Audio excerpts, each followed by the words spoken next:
Welcome to the Nigerian Law Coach YouTube channel.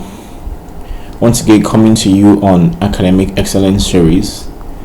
We've been talking about the laws of memory in our last two discussions, and then we've talked about the law of impression and the law of association, and we've set the foundation that there are definite natural laws of remembering, and that those who are able to perform memory feats are those who are able to use these laws of remembering to their advantage.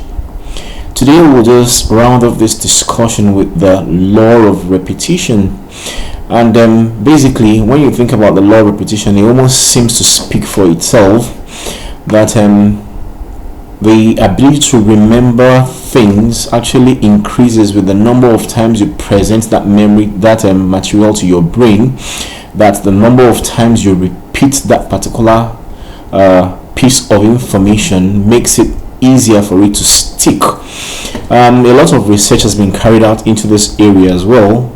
Scientific studies have been carried out in this area. People like Thorndike, people like people like Ebbinghaus, most of them have done a lot of research in this area to try to show that there are some specific attributes of repetition that makes it possible to make information move from the hippocampus temporarily and then move into the cerebral cortex that makes it a long-term memory kind of information. Well, people also say practice makes perfect, and then that could be a justification for the fact that the more you repeat a piece of information, the more it actually sticks. It's been proven it's been shown that when you repeat information, you will get to the point where you begin to observe and recognize the pattern in the information. But it's been stated specifically that it must be a repetition that is meaningful or that is done with an intention to learn. If there is no basic intention behind your mind and you're just repeating shallowly without any significant pattern, you will find out that the repetition will not really help you in any particular manner.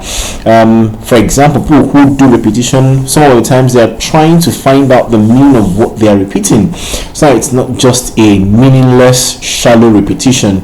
Then secondly, it's been shown that if you want to benefit most from repetition, it shouldn't be too close together. You should space out the repetition in such a way that you're able to gain all the benefits from repetition.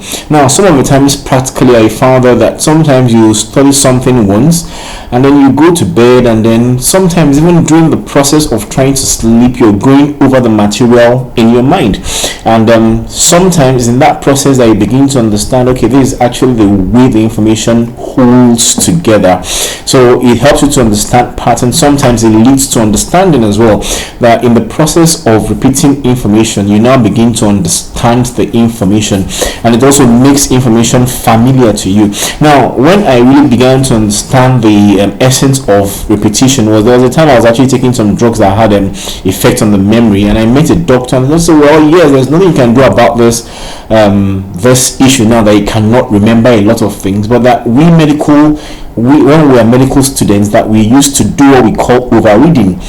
That was when he introduced me to the idea of overreading. He said the more you read and read and read, automatically the thing actually sticks in your memory. To be able to apply this overreading technique, which is also a part of repetition, you will need to have started reading on time. That's why I don't encourage those who like last minute reading to bother too much about this overreading technique, because for those who must overread, they will have to start on time so that they can go over the material so many times. Well, when I was an undergraduate, I knew that my holiday period was a period I prepared for the next semester. I read the material for the next semester, and then when I got back to school, I kept reading it and reading it until before I knew it, I could recite the passages without even thinking about it that much. It became stuck in my memory because of the consistent going over the material. So, and then the other practical thing I could talk about the law of repetition is that when we were students, we found out that we preferred discussion groups where you are allowed to discuss what you've read. Now, this is another aspect of repetition, because I found that by the time I finished reading and I have a chance to discuss it in a discussion group, then automatically it becomes better fixed in my memory. And then my classmates knew that I used to enjoy, we'll just sit together and we discuss the things. You call me and say, okay, I'll come and discuss what I've read with a lot of people, and the more I discuss the things I've read, the more they stick permanently. And that's also an aspect of this is vocal repetition at this point. So in essence, the law of repetition is very straightforward, and it's that the more you repeat things in a spaced way and meaningfully with an intent to learn, that you will find out that the information sticks more than if you just read it only once and enter into the exam hall. That's why all those last minute study is not really very, very encouraging, or I won't encourage that if you want to properly apply the principle of the principle of repetition. So these are basically the laws of memory. And then we've talked about the association, the repetition, and the impression or concentration. And then I can assure you that those good students, even if they've not put a name to these laws, apply this consistently in their studies. And if you adopt any of these methods, you will actually be able to have a lot of improvement in your memory. But then it's not something that happens overnight.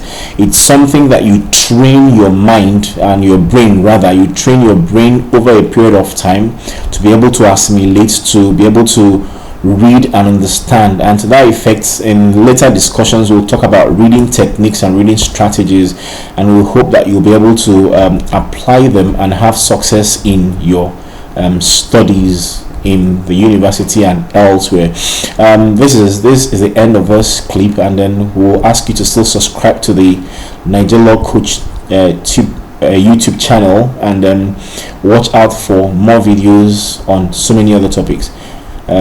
Have a beautiful day. Thanks.